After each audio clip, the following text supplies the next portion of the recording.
Yun. Paano paganahin ng orasyon? Ito yung katanungan ni Kuya. Paano pagaganahin yung orasyon?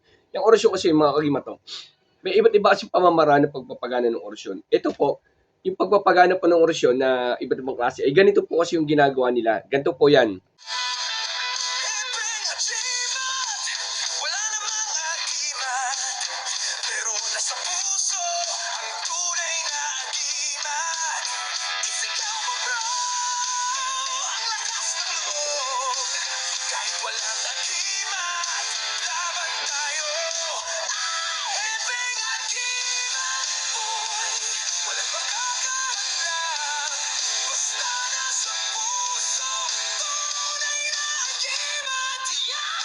Araw sa inyong lahat. God bless at more blessing po sa inyo. Yan.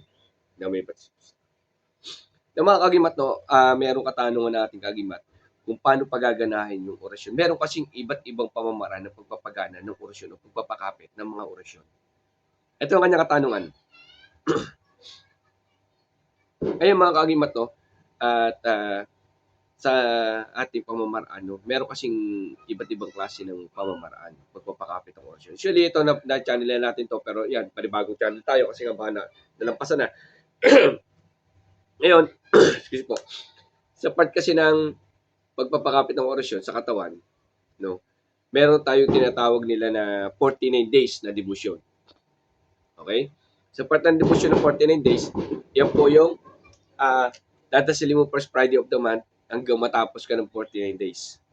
Tapos, sa pamamaraan kasi yan, ay binabawal po yung mga karning apat ang paa.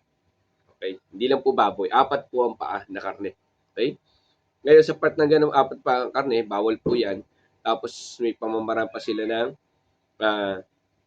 sa 49 days, no? Kailangan, kung alis stress ng hapon, kailangan alis stress ng hapon mo, dadasalin lagi. Okay, kaya yun ang part ng 49 days. Sa iba naman, may pamamaraan na mantra. Oo, yung mantra na ginagamit ng iba na 108. Nasa kwarto ka lang, maganda may mantra beads ka. Sa mantra beads mo, kailangan 108. Madasal mo ng 108 yung orasyon na pinapakapit mo. Pagdating sa mga kalahati na yan, mayroon na kayong kilabot, lumalaki ng ulo nyo, yan po yung pamamaraan na ibig sabihin na napapaganan nyo na, kumakapit sa inyo. Pag nakakalahati na kayo ng 108, andyan na po yung gumagana na sa inyo yung orasyon, kumakapit na. Itutuloy nyo na hanggang 108. Okay? Meron din ibang pamamaraan na pagtatahas. Oo, yung iba namumundok. Yung iba pwede sa bahay. Yung dinadasal natin ng 3, 6, 9, 12. Alas 3, alas 6, alas 9, alas 12 ng oras. Wala pong kaya niyang kalimitan sa gabi. Inom lang po ng tubig. Opo, may mga bawal din po dyan. Bawal din po dyan yung pagtatalik. Bawal din po dyan yung bawal magtalik, bawal dito, yung karne, bawal din yung karne na apat ang paa, bawal din po yan. Yan yung part ng pamamaraan ng iba't ibang klase, no? At meron namang ginagamit ang pamamaraan Team Happy Agimat. Kung tawagin natin walang debosyon. Sili walang debosyon, tinanggal lang natin yung 49 days. Walang 49 days yan. Yan po yung tinatawag na walang debosyon ng Team Happy Agimat.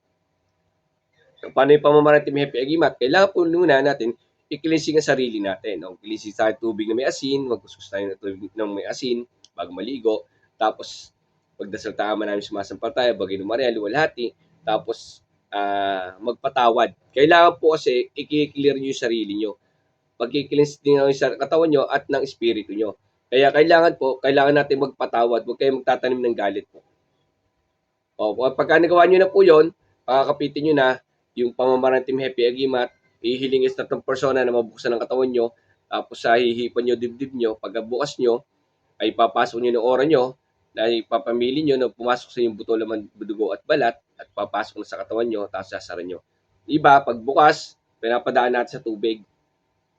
Hiling na mabuksan yung tubig, kakarga yung orasyon, isasara natin. Hiling sa tatlong persona.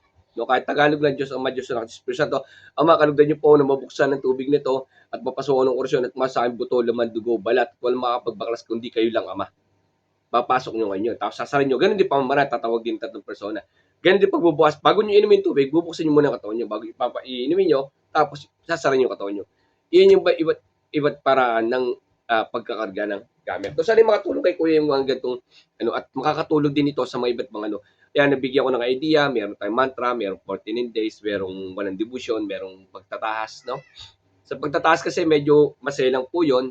Marami pa ding bawal doon. No? Hindi ko rin may ladlad ng maigi sa pagtataas. Kasi medyo maselang po yun. No?